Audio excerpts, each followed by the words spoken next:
Saudara-saudari yang terkasih, kita jumpa lagi dalam Pelita Hati hari ini, Selasa 31 Januari 2023. Hari biasa dalam pekan biasa yang keempat, bertepatan dengan peringatan wajib Santo Yohanes Bosco, seorang imam. Bersama saya Romo Thomas Suratno, SC dari Paroki Cilandak, Jakarta Selatan, mendengar dan merenungkan Sabda Tuhan, yakni firman Tuhan yang tersurat dalam Injil Markus bab atau pasal 5 ayat 21 sampai dengan ayat 43.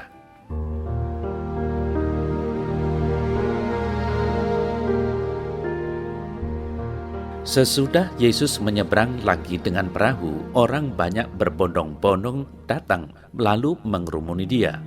Sedang ia berada di tepi danau, datanglah seorang kepala rumah ibadat yang bernama Yairus.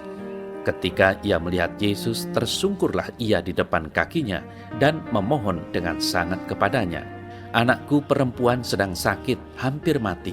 Datanglah kiranya dan letakkanlah tanganmu atasnya, supaya ia selamat dan tetap hidup." Lalu pergilah Yesus dengan orang itu. Orang banyak berbondong-bondong mengikuti dia dan berdesak-desakan di dekatnya. Adalah di situ seorang perempuan yang sudah 12 tahun lamanya menderita pendarahan.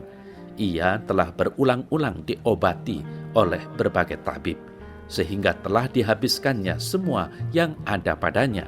Namun sama sekali tidak ada faedahnya, malah sebaliknya keadaannya makin memburuk. Dia sudah mendengar berita-berita tentang Yesus, maka di tengah-tengah orang banyak itu ia mendekati Yesus dari belakang dan menjamah jubahnya. Sebab katanya, "Asal ku jamah saja jubahnya, aku akan sembuh." Seketika itu juga berhentilah pendarahannya dan ia merasa bahwa badannya sudah sembuh dari penyakitnya.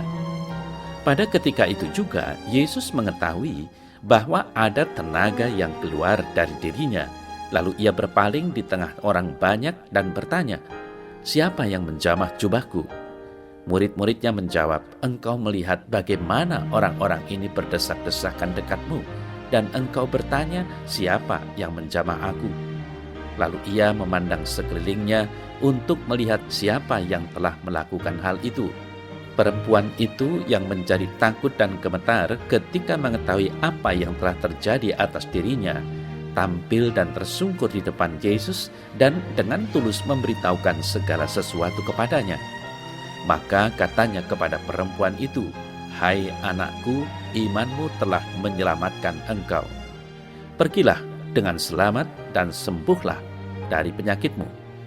Ketika Yesus masih berbicara, datanglah orang dari keluarga kepala rumah ibadat itu dan berkata, "Anakmu sudah mati, apa perlunya lagi engkau menyusah-nyusahkan guru?" Tetapi Yesus tidak menghiraukan perkataan mereka dan berkata kepada kepala rumah ibadat, "Jangan takut, percaya saja."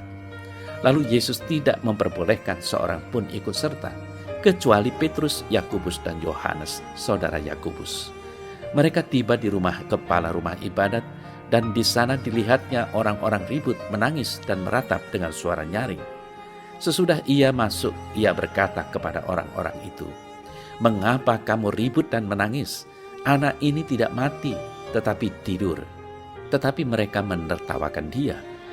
Maka diusirnya semua orang itu, lalu dibawanya ayah dan ibu anak itu, dan mereka yang bersama-sama dengan dia masuk ke kamar anak itu. Lalu dipegangnya tangan anak itu, katanya, "Talita kum," yang berarti, "Hai anak, aku berkata kepadamu, bangunlah." Seketika itu juga anak itu bangkit berdiri dan berjalan, sebab umurnya sudah 12 tahun. Semua orang yang hadir sangat takjub. Dengan sangat ia berpesan kepada mereka, supaya jangan seorang pun mengetahui hal itu. Lalu ia menyuruh mereka memberi anak itu makan.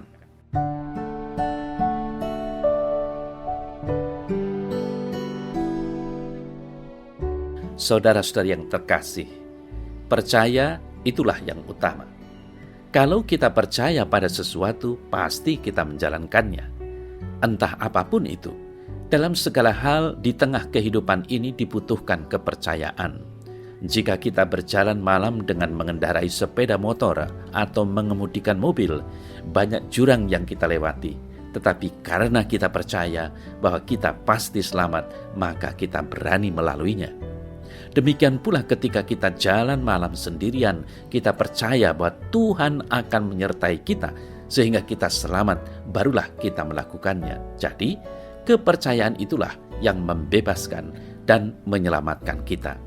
Saudara-saudari yang terkasih, dalam warta Injil hari ini ada 2 peristiwa penyelamatan yang terjadi. Peristiwa pertama yakni penyembuhan wanita sakit pendarahan, dan peristiwa kedua adalah menghidupkan anak Jairus. Kedua keajaiban ini mempunyai maksud yang sama, yakni bahwa dengan iman kita diselamatkan. Padahal mereka telah melakukan segala daya upaya dalam hal-hal yang insani untuk memperoleh penyembuhan, tetapi hasilnya tidak ada.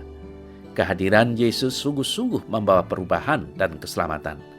Dalam keadaan yang tak terduga, keselamatan itu datang di tengah-tengah mereka. Mengapa mereka bisa selamat? Karena mereka beriman bahwa dengan campur tangan Yesus semua derita dan penyakit akan disembuhkan. Hal ini sangat jelas dikatakan oleh Yesus, "Hai anakku, imanmu telah menyelamatkan engkau. Pergilah dengan selamat dan sembuhlah dari penyakitmu."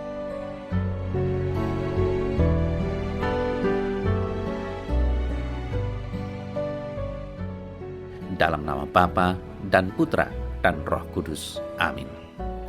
Ya Allah Bapa, kuatkanlah imanku, supaya aku benar-benar dapat mengandalkan kuat kuasa-Mu, sehingga hidupku terhindar dari segala sakit penyakit dan akan merasakan tenang serta bahagia karena-Mu. Amin. Semoga Allah yang Maha Kuasa memberkati saudara, dalam nama Bapa dan Putra dan Roh Kudus. Amin.